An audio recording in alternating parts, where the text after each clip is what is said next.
Welcome everyone to another deep dive. Today we're plunging into something really fundamental, especially for, daily communication in English. We're talking about how to talk about your job, what you do, what it involves, your whole professional story, basically. And this isn't just about learning a list of job titles. It's really about giving you the tools, the language to handle those conversations confidently.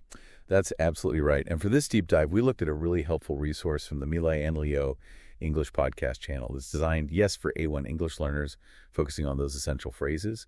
But we're going to unpack why these simple ways of talking are so effective, how they form the foundation for any clear professional chat, really. We're pulling out the key stuff that makes these everyday work conversations understandable and, well, engaging. Okay, love that. The power of simplicity. Let's unpack it and get right into those basic building blocks. So picture this. You're meeting someone new, maybe at an event, maybe just a new colleague. That question always comes up, doesn't it? So what do you do? Seems simple, but how do you answer that clearly in English right off the bat? Yeah, it's all about being clear and concise in that first moment. The simplest, most direct way is just stating your job title. Like, I'm a teacher, or I work as a designer. Yeah. The key thing here isn't just the words, but the immediate understanding. It sets a really clear professional tone right away. Clear and concise. Got it. Yeah. But what if you want to add a little more detail, like where you work or if you're, self-employed? How do you add that layer without making it complicated? Good point. Once you've got the title, it's easy to add something like, I work for a marketing agency. That gives instant context about your employer. Or for the independent folks out there, you just say, I'm self-employed.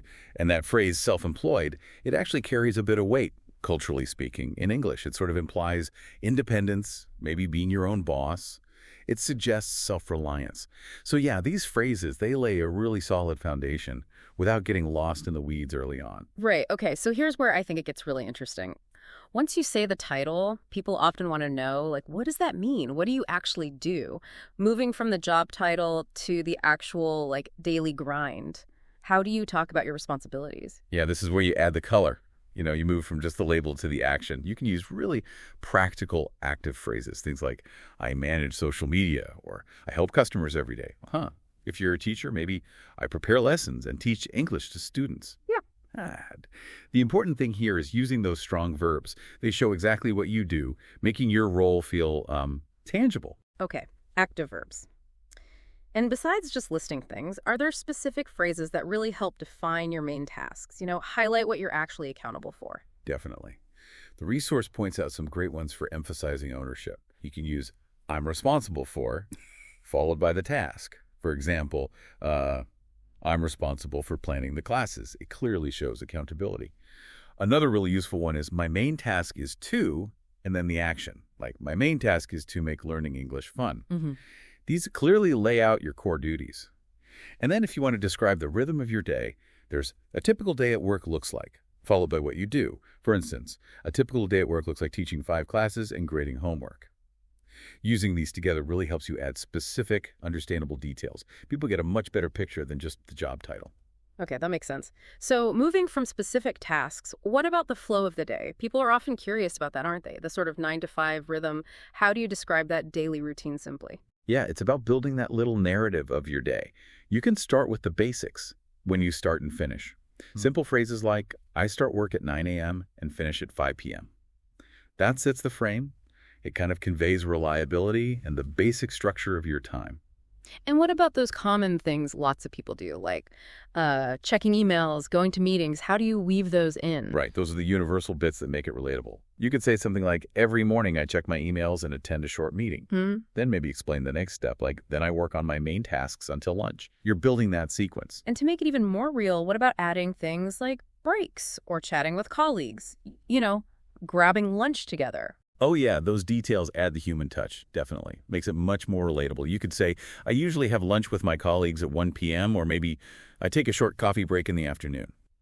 When you put it all together, it creates a really full picture, like every morning I check my emails, attend a short meeting, then I work on my main tasks until lunch. In the afternoon, maybe a few more meetings, answer emails, finish around 5:00. Or for a teacher, morning, I plan lessons, then teach. After lunch, more classes, maybe meetings with other teachers. Finish around 4 p.m. Describing these things makes your workday feel complete and lets the other person connect with your day. So we've got the job, the tasks, the daily rhythm. What about the place? The environment where work happens. Is it an office? Are you working from home? Something else? That's a big one now, isn't it? It's changing so much. So yeah, you can specify, I work in an office downtown, or very common now, I work remotely from home. Then there's the hybrid job, some days home, some days in the office. And of course, some jobs are just outdoors, like a construction worker or maybe a park ranger.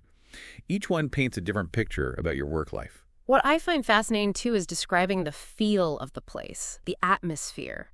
Is it, like, really formal or more relaxed? That says a lot. Absolutely. It's a huge cultural cue. A formal workplace usually means, maybe suits, stricter rules, a more structured feel, whereas an informal one is more relaxed. You might wear comfortable clothes like jeans. So you could say, my workplace is usually informal. We can wear comfortable clothes.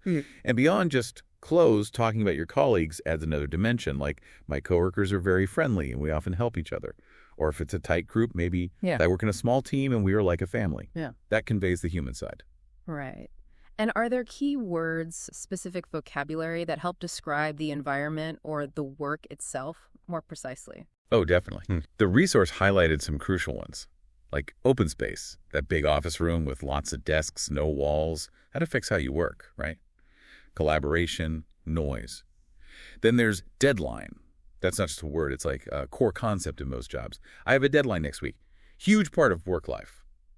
And the basic players, boss, your manager, coworker, your colleague, client who you serve, and team, the group you work with. And flexible hours, that's a big one for work-life balance, meaning you have some choice over your start and end times. Knowing these terms isn't just about vocabulary. It's about understanding the actual structures and pressures of work. Okay, let's shift gears a bit to something more personal. Job satisfaction. How do you talk about whether you actually, like your job? What makes it good for you? Yeah, this moves from just describing to sharing feelings.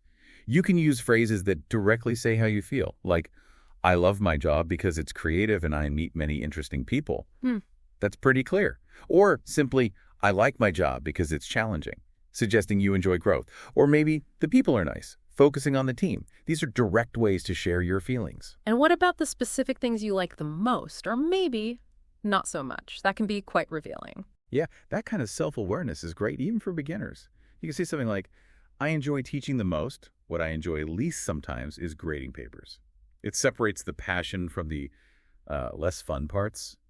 Or another one, I love interacting with our audience the most. What I enjoy least is sometimes the technical side of things, like editing videos. We all have those bits, right?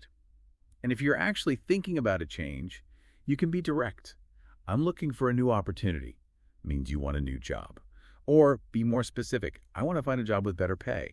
Or I want a job that is closer to my home. Very practical reasons.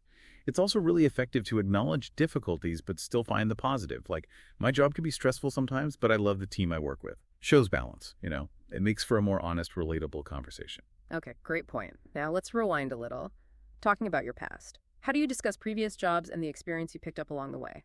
That's important context. Yeah, it's about building that career story. You can use phrases showing change or progression, like, I used to work in a small company, but now I'm in a large international team. That shows growth, clearly. Or maybe talking about an earlier stage. Before this, I was a student and I worked part-time at a coffee shop. Sets the scene for where you started. And crucially, what about the skills you gained in those roles? That's what really matters often, right? What you learned. Exactly. That's the transferable stuff. You can give examples like, in my last job, I learned a lot about customer service, or maybe I learned how to manage a team. There was a good example. I used to be a salesperson, and I learned how to talk to many different people. That's not just sales. That's a broad communication skill. So, yeah, talking about your experience isn't just where you were, but what you learned and how you developed. Makes your story much stronger. Okay, so we've looked back. Now let's look forward to goals, ambitions, dreams. How do you talk about what you want to achieve? Show that forward momentum. Right, this shows your drive, your vision. You can use phrases like, in the future, I'd like to manage my own YouTube channel full-time. That's a clear goal. Or maybe showing dedication to your field. I want to become an expert in my field. These project ambition. And what about specific skills you want to develop? That shows you're focused on growth. Yeah, absolutely. Saying something like, I want to improve my communication skills, or I want to learn more about digital marketing. It shows you're proactive about learning. Yeah. And then, yes, the big one. the dream job. What kind of dream jobs came up in the examples? They were pretty inspiring, actually. One was to travel the world and teach English in different countries, combining passion and adventure. Another was to create content that inspires millions of people, which speaks to wanting impact. Talking about these future goals really shows your motivation, your ambition, where you're headed long term. This is all so useful, especially because conversations are two-way streets, right? It's not just about your job. How do you ask others about theirs? Keep that conversation flowing. Very practical point. The absolute classic opener is just, what do you do? Simple, universal. Then once they answer, show you're listening. Ask follow-ups like, do you like your job? It's friendly, invites a bit more personal sharing. Or, how long have you worked there? They might say, oh, I've worked there for 5 years. Gives you more context. And to get beyond just the basics, to encourage more interesting answers, what kind of questions work well? To go a bit deeper, you could ask, what's the most interesting part of your job? That often gets people talking about what they're really passionate about, leads to good stories. Or, to understand their day-to-day, what is a typical day like for you? Or maybe phrase it as, what do you do on a typical day? These kinds of questions show genuine interest, help you understand their work better, and just keep the conversation going naturally. Makes the whole exchange much richer. Wow, okay. We really have covered a lot of ground in this deep dive. Seriously, from just introducing your job title to getting into the nitty-gritty of tasks and routines, the work environment, even sharing feelings about your job, looking back at experience, looking forward to dreams, and crucially, how to ask others about their work too. That makes you a much better conversationalist all around. I agree. This exploration, drawing from that Mela and Leo English podcast material, it's just packed with practical stuff for anyone needing to talk about work in English. From those basic phrases right up to expressing more complex ideas about satisfaction or ambition. And remember, the key really is practice. We genuinely encourage you, listening now, to try this out. Try describing your own job using some of these phrases we talked about. Don't just listen, try speaking it. Yeah, and it's interesting, the resource itself ended by prompting its audience with questions like, what do you like most about your job? Or, if you don't have a job yet, what is your dream job? Those are fantastic prompts, not just for practicing English, but for, real self-reflection. Useful for anyone, really. So what's the bottom line here? Well, it means you now have a really solid toolkit. A toolkit for navigating one of the most common, most important conversations you'll have in English daily life. You can introduce yourself, explain what you do, share your story, talk about your future, and connect with others more effectively. So here's something to think about. How might having these phrases, this kind of structured way of thinking about it, how might that genuinely boost your confidence? How could it change the connections you make in real conversations? Just consider how mastering these everyday scenarios, having the right words, could open up a whole new level of deeper, more meaningful conversations for you.